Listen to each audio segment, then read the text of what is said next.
ये दाग दाग उजाला ये शब गजीदा सहर, ये दाग दाग उजाला ये शब गजीदा सहर, वो इंतजार था जिसका ये वो सहर तो नहीं। सलाम, नमस्ते, सत श्री अकाल। मैं हूं आपके साथ हर्षिता मिश्रा और आप देख रहे हैं टाइम्स मेल। जैसे जैसे ईरान में हुकूमत के खिलाफ प्रोटेस्ट में इजाफा हो रहा है, वैसे इस बात के आसार नजर आ रहे हैं कि इस प्रोटेस्ट को मोसाद और CIA के जरिए बढ़ावा दिया जा रहा है। ईरान की चुनी हुई हुकूमत को अब गिराने के लिए नए नए पैंतरेबाजी को अंजाम दिया जा रहा है। ये काम बहुत पहले से चला आ रहा है, लेकिन बगावत की शक्ल में ही अमेरिका इसराइल दुनिया में कहीं भी तख्ता पलट को अंजाम देते हैं। यही काम तुर्की में भी कर चुके हैं, लेकिन अर्दगान ने तुर्की में सेना के एक ग्रुप के जरिए तख्ता पलट की कोशिश को नाकाम कर दिया था, जिसके बाद अमेरिका और इसराइल लगातार ईरान में बगावत के जरिए तख्ता पलट की कोशिश करवा रहे हैं, पर कामयाबी हाथ नहीं लग रही है। एक तरफ ईरान ने अपने यहाँ होने वाले इन प्रदर्शनों को विरोध प्रदर्शन नहीं मान रहा, बल्कि इसे दंगा करार दे रहा है, क्योंकि ईरान के भीतर नजारा ही ऐसा बन चुका है कि इसे किसी भी तरह से प्रोटेस्ट नहीं कहा जा सकता। ईरान में जहां जहां प्रोटेस्ट हो रहा है, वहां वाद दंगे के अलावा कुछ नजर नहीं आ रहा। प्रॉपर्टी डैमेज करना, आग लगाना, सरकारी इमारतों को नुकसान पहुंचाने जैसी कई वारदातें सामने आ चुकी हैं, जो बताने के लिए काफी है कि ईरान में दंगाइयों की भीड़ को प्रदर्शनकारी नहीं कहा जा सकता। लेकिन इन्हीं दंगाइयों की भीड़ की हिंसा को रोकने के दौरान मारे जाने पर अमेरिका गुस्से का इजहार कर रहा है। इसके लिए वो पहले ही धमकी दे चुका है कि अगर लोगों की मौत हुई और ये सिलसिला ना रुका तो ईरान के खिलाफ कार्रवाई की जाएगी। इससे ये साफ साफ अंदाजा हो रहा है कि आज नहीं तो कल किसी भी वक्त ईरान पर अमेरिका इसराइल के साथ मिलकर हमला कर देगा। और ये भी हो सकता है कि वहां के नेताओं को कत्ल करने में भी कोई गुरेज ना करे। अब वेस्टर्न मीडिया ने यह दावा करना शुरू कर दिया है कि ईरान के लीडर अपना बोरिया बिस्तर समेटकर परिवार और खानदान समेत रूस फरार हो सकते हैं। यानी सीधे सीधे सुप्रीम लीडर पर इल्जाम लगाया जा रहा है कि खुद की जान बचाने के लिए अयातुल्ला सैयद अली खामेनेई अपने परिवार और करीबियों के साथ रूस भाग सकते हैं। यही खबर पूरी दुनिया में फैलाकर एक नैरेटिव तैयार किया जा रहा है कि ईरान के नेताओं को अब ईरान छोड़कर भागना होगा और वहां पहलवी खानदान को ईरान का बादशाह बनाया जाएगा। अब ये सवाल उठता है कि जो अमेरिका लोकतंत्र की बात करता है, जमहूरियत और डेमोक्रेसी की बात करता है, क्या वो एक चुनी हुई हुकूमत को गिराकर एक तानाशाही चाहता है? क्या अमेरिका एक भगौड़े राज परिवार को ईरान में बिठाना चाहता है, जो उसकी कठपुतली से ज्यादा कुछ भी नहीं, जो खुद ईरान में बगावत होने पर दुम दबाकर खानदान समेत फरार हो गया था? अब उसको ईरान की गद्दी पर बिठाने की सोची समझी साजिश की जा रही है। सवाल तो यहां से यह भी उठता है कि अगर ईरान के सुप्रीम लीडर इतने ही बुजदिल हैं, तो उस वक्त उन्हें रूस भागने के बारे में सोचना चाहिए था। जब इजराइल ने 12 रोज की जंग के दौरान बड़े बड़े ईरानी अफसरों को मार दिया, नेताओं को मार दिया, मिलिट्री अफसरों को मौत के घाट उतार दिया, तब तो ईरान के सुप्रीम लीडर दुम दबाकर नहीं भागे। उस वक्त भी ईरान के supreme leader Ayatollah Syed Ali Khamenei दुम दबाकर किसी दूसरे मुल्क में पनाह लेने के लिए नहीं भागे। जब उन पर कातिलाना हमला हुआ था, उन पर बॉम्ब ब्लास्ट किया गया और एक हाथ धमाके के जद में आ गया। आज भी सैयद अली खामेनेई साहब का एक हाथ उनके हौसले और बहादुरी की गवाही दे रहा है, जो दुश्मन का मुकाबला करने के दौरान जख्मी हो गया था।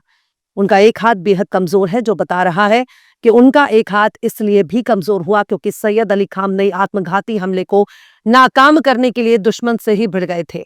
उस वक्त बमुश्किल ही उनकी जान बची थी, फिर भी वो हौसला नहीं हारे और ना ही वो दुम दबाकर भागे। ना उन्होंने अपनी ईरानी आवाम को अकेला छोड़ा, ना खुद के लिए उन्होंने कोई धन दौलत बनाई, ना वो आलिशान इमारत में रहते हैं, ना सोने चांदी हीरे जेवरात के ख्वाहिशमंद हैं। एक छोटे से कमरे में बिल्कुल सादा जिंदगी गुजारने वाले नेता के तौर पर अयातुल्ला सैयद अली खामेनेई ने अपनी पूरी जिंदगी ईरान की आवाम और अपनी कौम के लिए वक्फ कर दी है। 86 साल की उम्र में सैयद अली खामेनेई को अब कौन सी ख्वाहिश बाकी रह गई है जिसे पूरा करने के लिए वो रूस भाग जाएंगे? खैर, इस तरह की अटकलों को हमारे देश की गोदी मीडिया भी खूब हवा देती है, क्योंकि भारत में मौजूद गेरुआ टोला ईरान से बहुत नफरत करता है और इजराइल से बहुत प्यार करता है।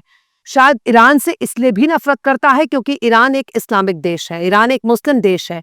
अब इजराइल ने ऑपरेशन आयरन स्ट्राइक नाम के एक मिलिट्री ऑपरेशन को मंजूरी दे दी है। माना जा रहा है कि यह मिलिट्री ऑपरेशन ईरान के खिलाफ है, क्योंकि ईरान लगातार अपने बैलिस्टिक मिसाइल बना रहा है, अपने प्रोडक्शन को रोक नहीं रहा और अमेरिका इजराइल दोनों को ही ईरान के इन बैलिस्टिक मिसाइलों के प्रोडक्शन से काफी ऐतराज है। दिसंबर में मुलाकात के दौरान डोनाल्ड ट्रंप और बेंजामिन नेतन्याहू ने इस मसले पर खुलकर बातचीत की। ट्रंप यहां तक कह चुका है कि अगर ईरान ने अपने मिसाइलों का प्रोडक्शन बंद ना किया तो ईरान के खिलाफ एक्शन भी लेगा। नेतन्याहू भी कह चुका है कि वो ईरान पर हमला करेगा और उनके हमले को अमेरिका समर्थन देगा। खैर, दुनिया को अभी से अपने कान खड़े कर लेने चाहिए, क्योंकि इन पर हमले के लिए कोई ना कोई बहाना अमेरिका के पास मौजूद है। ईरान पर अमेरिका ठीक वैसे ही हमला करना चाहता है जैसे उसने इराक पर हमला किया था। सद्दाम हुसैन पर उसने खतरनाक हथियार बनाने का इल्जाम लगाया, उस पर हमला किया और इराक आज बर्बाद हो चुका है। जिस तरह से अमेरिका ने इराक पर हमला किया, जिस तरह इसके फर्जी और मनगढ़ंत इल्जाम लगाकर उसने इराक पर मिलिट्री हमला किया, ठीक वैसे ही अमेरिका ने वेनेजुएला पर भी अटैक किया। निकोलस मादुरो और उनकी अहलिया मोहतरमा को किडनैप किया और उनको कैदी बनाया। अब यही सवाल उठता है कि क्या अमेरिका ऐसा ही काम ईरान के साथ करेगा? इसका सीधा सा जवाब है हाँ, बिल्कुल, बेशक वो ऐसा ही करने जा रहा है। डोनाल्ड ट्रंप जब इलेक्शन जीतकर राष्ट्रपति की कुर्सी पर बैठा, तब उसने खुद के लिए नोबेल का शांति पुरस्कार मांगना शुरू कर दिया। खुद के लिए नोबेल का प्राइज मांगने लगा, पर उसे नहीं मिला।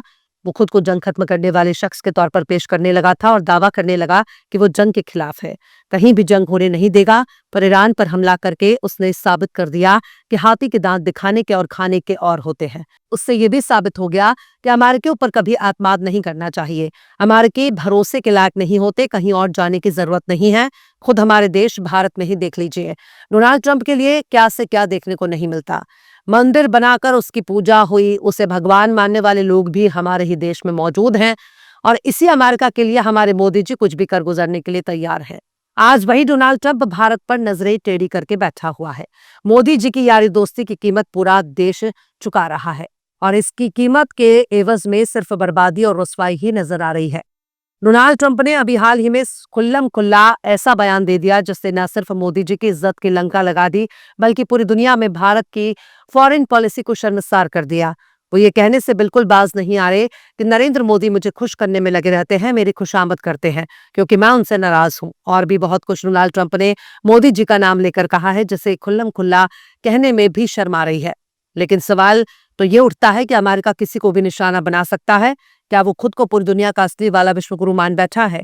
खैर, ईरान पर जंग के बादल मंडरा रहे हैं और जाहिर सी बात है कि कोई भी जंग अचानक ही होगी, उसके लिए किसी वक्त का ऐलान नहीं किया जाएगा। ईरान बहुत ही मुश्किल दौर से गुजर रहा है और अकेला भी होता जा रहा है। आने वाले हालात कैसे होंगे इस बारे में कुछ भी नहीं कहा जा सकता। बहरहाल, चलते चलते आखिर में अमीर मिनाई ने भी क्या खूब फरमाया है, कौन सी जहाँ है जहां जलवाए माशूक नहीं, कौन सी जहाँ है जहां जलवाए माशूक नहीं, शौक दीदार अगर है तो नजर पैदा कर।